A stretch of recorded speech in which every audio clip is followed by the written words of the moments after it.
to be discussing a very large, profound organization referred to as APHA. So APHA for short is referred to as the American Pharmacists Association.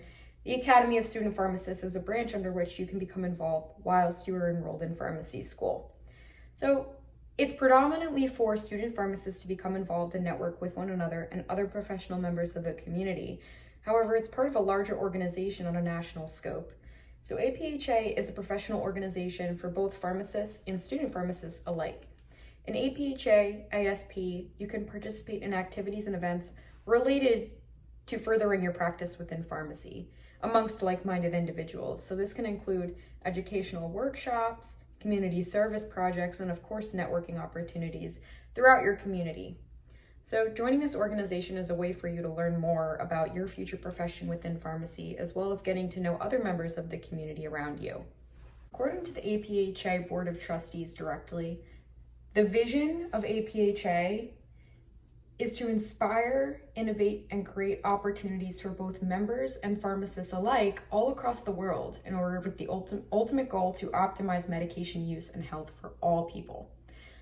That being said, the mission of APHA ASP strives to act as a voice for student pharmacists from all denominations across the United States. So the organization's mission is to foster student development and create opportunities for growth while also inspiring you through pharmaceutical practice. So overall, this organization intends to advance the entirety of the pharmacy profession.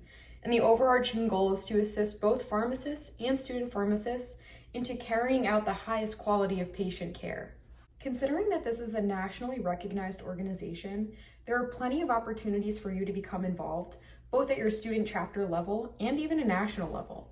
So some national executive positions I'm going to list here. However, if you venture to their website directly, there will be more details included on the roles and regulations of each of these positions and what may be required of you for each of them, as there are plenty of them. So to start, there's the national president, the national president-elect, the national member at large, in which there are 2 open positions for this role, and then Speaker of the House. Additionally, there are national standing committee positions. So these positions strive to develop leadership skills through training and developmental opportunities. They're also going to participate in important discussions dealing with important topics across the healthcare platform. Additionally, you will be tasked with attending monthly conferences, and these may occur virtually, so they could be in a call format or in person in order to stay informed and up to date on everything that's going on within the organization as a whole. You'll also develop an annual report on the work that you've cumulatively created throughout the year. So this will be showcased at the APHA annual meeting and exposition once annually. As I had mentioned, there are also regional roles available. Now, this does not mean that your scope will become smaller and you will be tasked with less responsibility, but instead it's just going to be subjected to a smaller geographical area and you will be controlling a smaller area of people. So there are 2 regional positions available within APHA, and the titles of these roles are Regional Delegate and Mid-Year Regional Meeting Coordinator.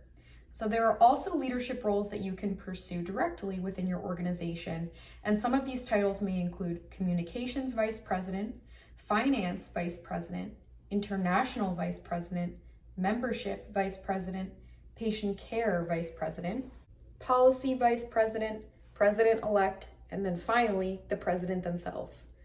So let's say you're not interested in becoming a leader. Can you still be provided with opportunities to develop your leadership skills within APHA? And the answer is yes, of course. So if you're not interested in taking on a leadership position within APHA, that is totally okay. There are plenty of opportunities for you to work on your leadership skills through resources provided by the organization themselves. So there are going to be workshops offered at the mid-year regional meeting and the annual meeting, as well as throughout the year virtually, in which these workshops will work on looking at your resume and just developing leadership skills in general. It is also important to discuss that within APHA involvement, there is room for scholarship obtainment as well. So there are plenty of scholarship opportunities available that are exclusive to members of APHA. So in order to qualify, you must have been an active member for 1 academic year. If you are somebody who's interested in being an advocate for other populations of people who may not have the voice to do so, there are opportunities for you to advocate at legislative days through APHA. Many pharmacy schools will offer students the position to attend legislative days as active members of APHA. So chapter members are allowed to travel across the globe with other members in order to attend legislative days. Typically, they will be held at the state capitol. So members are able to discuss important issues related to pharmacy and healthcare with direct lawmakers themselves. This is a very impactful way to see change at the forefront of your own actions. So there is a representation from every college of pharmacy, and they meet once a year at the annual conference.